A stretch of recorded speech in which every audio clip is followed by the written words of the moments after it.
ஸ்ரீமத் வால்மீகி ராமாயணம் கிஷ்கிந்தா காண்டம் chapter 42.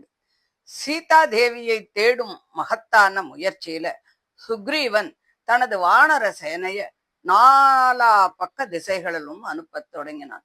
அந்த வகையில மேற்கு திசையை ஆராயும் பொறுப்பு தன்னுடைய மாமனாரும் அனுபவம் மிக்கவருமான கிட்டக்க ஒப்படைச்சார். தாரையின் தந்தையான சுஷேனர் வயதிலும் ஞானத்திலும் நன்கு முதிர்ந்தவர். அவரோடு எண்ணற்ற வீர வானரர்களும் மகரிஷிகளின் வம்சத்தில் தோன்றிய வலிமை மிகுந்த வானரர்களும் செல்லும்படியாக ஏற்பாடு செய்தார்.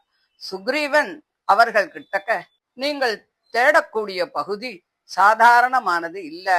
பல நாடுகள், பல நகரங்கள், பல வனங்கள், பல மலைகள், பல ஆறுகள், மனிதர்கள் வசிக்கும் இடங்கள், யாரும் எளிதாக செல்ல முடியாத பல இடங்கள் உங்களுடைய தேடலுக்குள் வந்து அமைகிறது.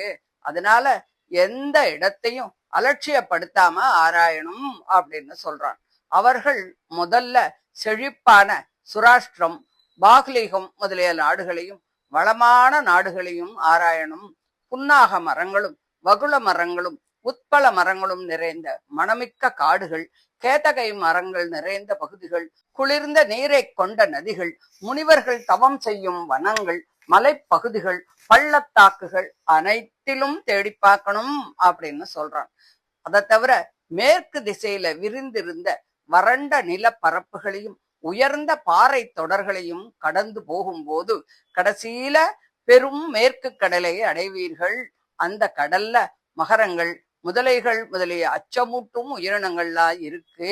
கடற்கரையை ஒட்டி இருக்கக்கூடிய தமால மரக்காடுகள், கேதகை வனங்கள், தென்னந்தோப்புகள் அனைத்திலும் சோதித்து பார்க்கணும். ஏன்னா ராவணன் சீதையை எங்கெல்லாம் மறைச்சு வச்சிருப்பான் அப்படிங்கறத யாராலும் முன்கூட்டியே சொல்ல முடியாது.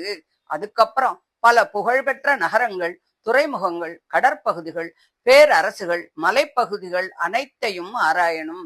சிந்து நதியும் கடலும் சந்திக்கும் இடத்தில் 100 சிகரங்களை கொண்ட ஒரு பொற்குன்று இருக்கும். அங்கு அற்புதமான பறக்கும் சிங்கங்கள்லாம் இருக்கு. அவை கடலில் இருந்து திமிங்கலங்களையும் யானைகளையும் கூட பிடித்து தங்கள் கூண்டுகளுக்கு கொண்டு போகும் வலிமை உடையவை. அந்த பகுதி வியப்பூட்டும் இயற்கை அதிசயங்களால நிறைஞ்சிருக்கும். அந்த இடங்கள்லாம் கூட நன்னா கவனிச்சு தேடணும். அதுக்கப்புறம் பாரியாத்திர மலை பகுதிகள்ல கந்தர்வர்கள் வசிக்கக்கூடிய பிரதேசங்கள் இருக்கு. அவள்லாம் மிகுந்த வலிமையும் விருப்பப்படி உருவத்தை எடுக்கக்கூடிய சக்தியும் உடையவா.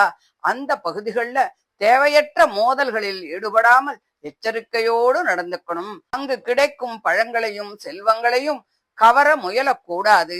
உங்கள் நோக்கம் என்ன என்றால் சீதையை தேடுவது மட்டும்தான், வேறு எதிலும் உங்கள் மனம் போகக்கூடாது அப்படின்னு சொல்லி சுக்ரீவன் அறிவுரை சொல்றான். அதுக்கப்புறம் வைடூரியமணி போன்ற ஒளி வீசும் வஜ்ரமலை இருக்கு.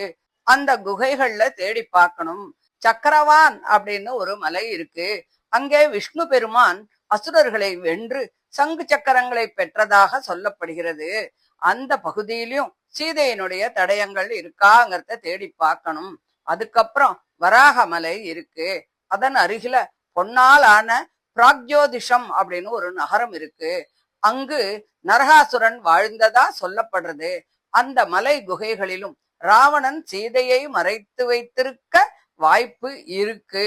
அதனால அதையும் விடாம தேடணும்.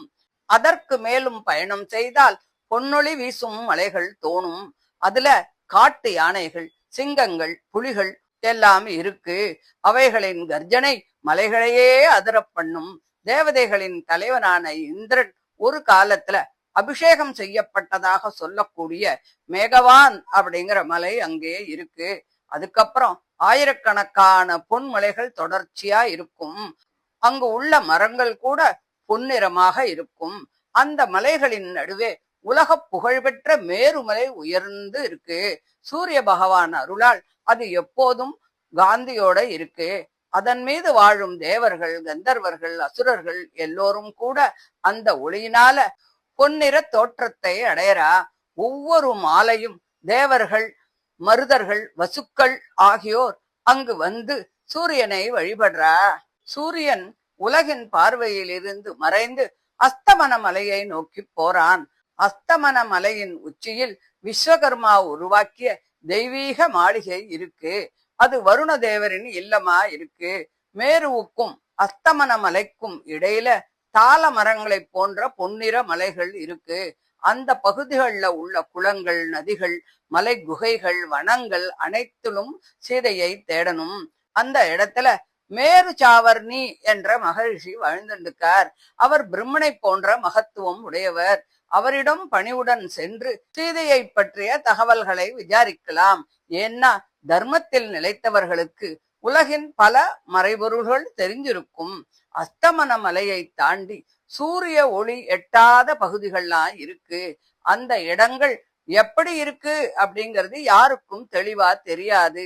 அதனால நாம் தேட வேண்டிய இடங்களின் எல்லை அஸ்தமன மலை வரை மட்டுமே.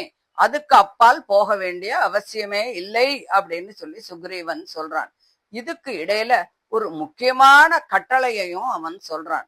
போறவா எல்லாரும் 1 மாதத்திற்குள்ள திரும்பி வரணும். சீதா தேவியையும் ராவணனின் இருப்பிடத்தையும் கண்டு அறிஞ்சு நல்ல தகவலோட திரும்பி வரணும். கால வரம்ப எந்த காரணத்தினாலும் மீறப்படாது. இந்த பணி ஸ்ரீ ராமபிரானுக்காக செய்யப்படும் தர்ம பணி. அவர் நமக்கு செஞ்ச உதவிக்கு நாம் செய்யக்கூடிய நன்றி கடன் இது மட்டும்தான் அப்படின்னு சொல்லி சுக்ரீவன் சொல்றான். சுஷேனர் என்னுடைய மாமனார் மட்டும் அல்ல, அனுபவம் மிக்க தலைவரும் கூட. அவர் கூறும் அறிவுரைகளை எல்லாரும் மதிச்சு நடக்கணும். நீங்கள் ஒத்தரும் வீரர்கள் தான், இருந்தாலும் எல்லோரும் ஒற்றுமையாக செயல்படணும். சூழ்நிலைக்கு ஏற்ற முடிவுகளை எடுத்து அதற்கு தகுந்தால் போல நடந்துக்கணும்.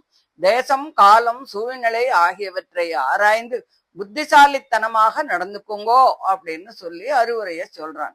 கடைசியா சீதா தேவிய கண்டுபிடிச்சுட்டா நமது கடமை நிறைவேறும்.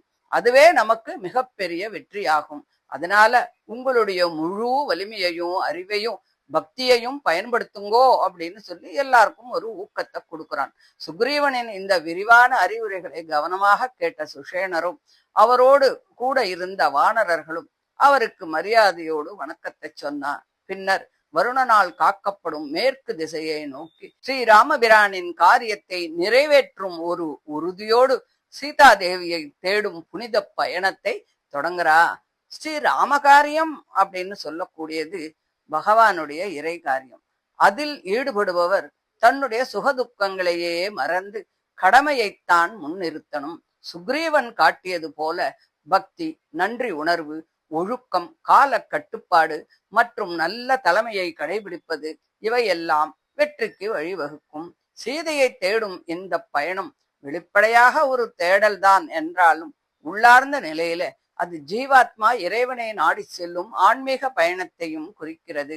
குருவின் வழிகாட்டுதலோடு உறுதியான முயற்சியோடும் இறை நம்பிக்கையோடும் செயல்பட்டால் இலக்கு நிச்சயமாக அடையப்படும் அப்படின்னு சொல்லி இந்த 42வது அத்தியாயத்தை முடிக்கிறார். தொடர்ந்து 43வது அத்தியாயத்தை அடுத்த ஆடியோவில் பார்க்கலாம். தேங்க்யூ.